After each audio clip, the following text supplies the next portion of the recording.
Vamos lá, alunos, continuando a nossa aulinha, né? Ou nossas aulas, na realidade, sobre o Brasil Império, sobre a presença da família real portuguesa no Brasil. Mas nós, no último bloco, proclamamos a independência do Brasil, 7 de setembro de 1822. Esse daí é o Dom Pedro I, olha que bonitinho. Ele era considerado um cara bonito, não era considerado um cara feio, não. Talvez, né, vamos dizer, a barba dele e o cabelo não seja uma coisa tão bonita nos dias de hoje, mas ele era considerado um cara bonito. Não sei se era o poder que ele tinha também, né, que acabava atraindo muitas mulheres, mas ele era considerado um cara que tinha várias amantes, assim.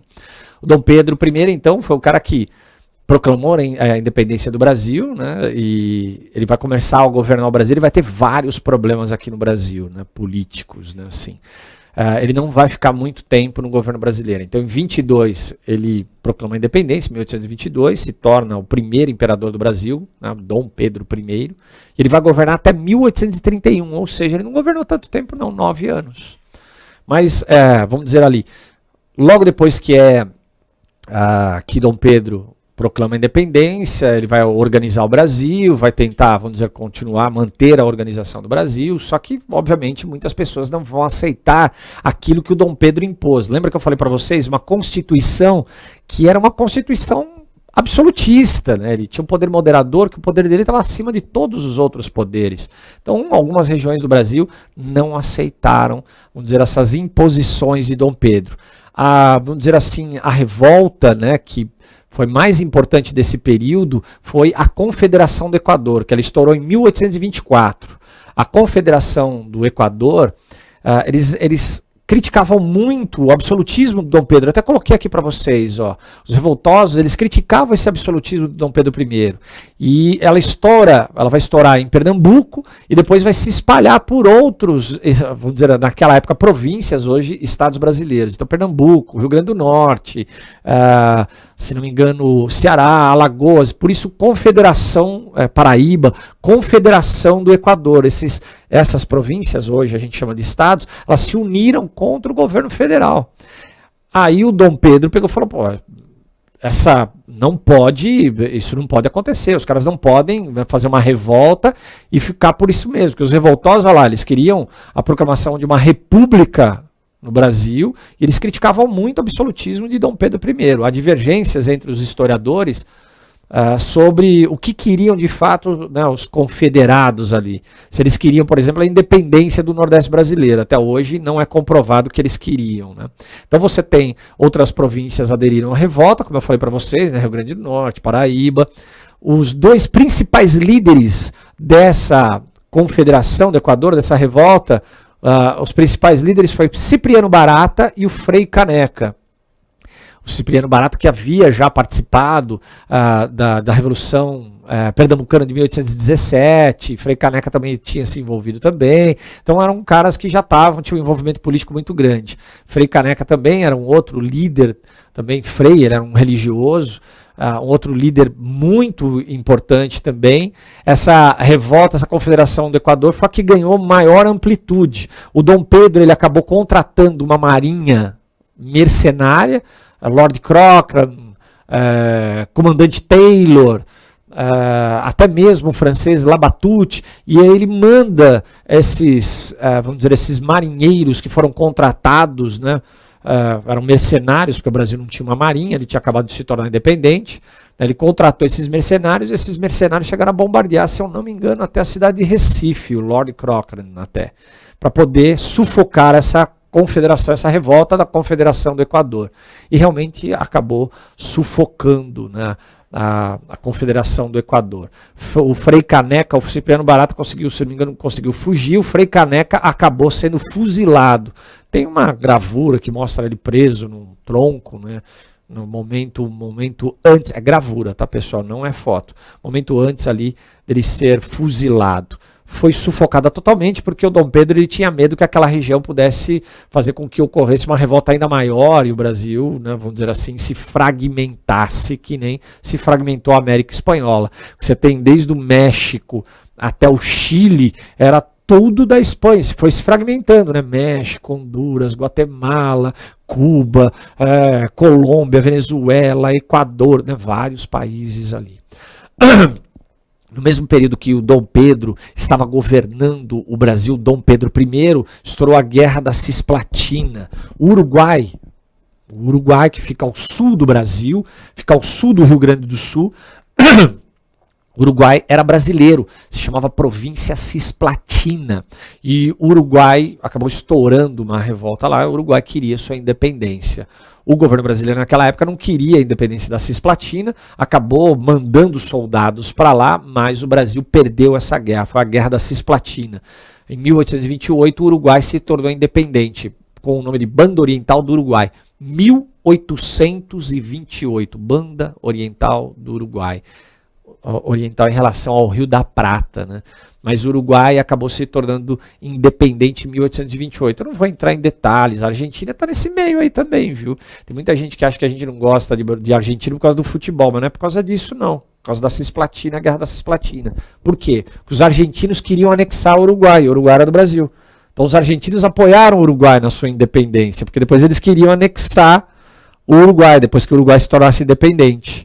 Mas a Inglaterra se enfiou nessa guerra, falou, ó, não vai ficar nem para a Argentina nem para o Brasil. O Uruguai agora é independente, 1828. Uruguai é independente, a Argentina fica para o lado, o Brasil fica para o outro, acabou. Por quê? Por que a Inglaterra se meteu? Porque ali você tem o Rio da Prata, ou do Prata, que de um lado fica o Uruguai e do outro lado fica a Argentina. E essa guerra estava atrapalhando, vamos dizer assim, a passagem dos navios ingleses que vendiam produtos mais para o interior da América. E aí os ingleses acabaram se enfiando na guerra e acabando com essa guerra. 1828. Mas o Dom Pedro ficou muito impopular por causa dessa guerra. Por quê? Pessoas eram pegas no meio da rua, eram colocadas dentro de carroças e levadas para a guerra. Mas por onde eu estou indo? A pessoa nem sabia. Então começou a ter, assim, vamos dizer, uma impopularidade muito grande de Dom Pedro. Fora que o Brasil estava com graves problemas econômicos, porque o Brasil tinha que pagar a dívida que ele assumiu, na dívida de Portugal que ele assumiu com a Inglaterra, ele tinha pedido mais dinheiro para a Inglaterra ainda, os ingleses estavam explorando muito o Brasil, então o Dom Pedro insistia em colocar ministros portugueses ao invés de ministros brasileiros, porque tinham muitos portugueses aqui no Brasil, né? Então ele colocava ministros que eram portugueses, ao invés de colocar ministros brasileiros, isso incomodava demais os brasileiros. Outra coisa que aconteceu é que o Dom João VI morreu em Portugal. Quem deveria ser o rei? Dom Pedro. O Dom Pedro I. Só que ele não podia ir. E aí o Dom Miguel, o irmão dele, deu um golpe lá. O Dom Pedro mandou a filha dele para lá, Dona Maria da Glória, que deveria ser a rainha. O Dom Miguel se casou com a sobrinha era menor de idade ainda, assumiu o trono português. O Dom Pedro até aí sabia disso tudo, estava tudo tranquilo. Só que o Dom Miguel deu um golpe e falou, não sai mais daqui não. Porque qual que era a ideia? Que quando Dona Maria da Glória ela crescesse, ela assumisse o trono. Só que o Dom Miguel falou, não vou dar mais droga nenhuma. Então muitos brasileiros achavam que o Dom Pedro estava muito preocupado com Portugal. E aí fica aquele diz que no ano de 1831, o Dom Pedro I abdica ao trono brasileiro, ele pede para sair do trono brasileiro, é uma abdicação, não é uma renúncia. Por que abdicação? Porque era um governo hereditário, ele abdicou em nome de seu filho, Pedro de Alcântara, que depois receberia, né, a alcunha de Dom Pedro II. Então Dom Pedro I abdicou ao trono brasileiro, saiu em 1831 e voltou para Portugal. Lá em Portugal é muito louco, porque lá em Portugal ele vai organizar um exército, vai atacar o seu irmão, que era o rei de Portugal, ele destrona o irmão dele, assume o trono português com o título de Dom Pedro IV. Ou seja, lá em Portugal, Dom Pedro recebeu o título de Dom Pedro IV. Aqui no Brasil ele era Dom Pedro I, em Portugal ele era Dom Pedro IV. Ou seja, ele comandou duas nações, o Brasil e Portugal. Ele foi escolhido por alguns historiadores como o grande imperador do século XIX. Afinal, ele lutou, né, pela independência também de Portugal. Foi a segunda Revolução Liberal. Então ele abdicou ao trono e aí o seu filho Pedro de Alcântara deveria assumir o trono, mas o seu filho Pedro de Alcântara tinha apenas 5 aninhos de idade, o Dom Pedro II. Então ele não pôde assumir o governo. Começa então o período regencial. Vamos falar um pouquinho desse período regencial, também bem rápido, né? Assim que abdicou o trono, havia na Constituição brasileira, né? Estava na Constituição brasileira que se o imperador ele renunciasse ou ele abdicasse ao trono, e o seu filho não estivesse com idade para assumir o trono, deveria alguém ficar no governo brasileiro. Estava estabelecido que na Constituição que 3 políticos seriam escolhidos para governar o Brasil provisoriamente até o próximo, vamos dizer assim, herdeiro do trono assumir o trono, que era o caso ali, seria o Dom Pedro II. Então foram escolhidos 3 políticos para governar o Brasil. Então inicia-se um período chamado período regencial. A primeira regência foi uma regência trina provisória. Dom Pedro caiu fora, os caras falaram, tem que escolher outros políticos rapidamente aqui para assumir o governo brasileiro, para o governo brasileiro não ficar sem governo. Foram escolhidos 3 políticos, começa então o período regencial, essa regência trina provisória.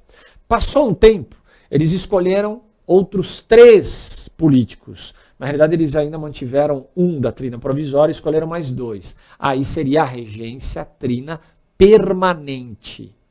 Então, primeira provisória, a regência trina provisória, ficou um período, logo depois da abdicação de Dom Pedro, ficou um período para não ficar vago ali o governo brasileiro, depois foi escolhida uma regência trina permanente.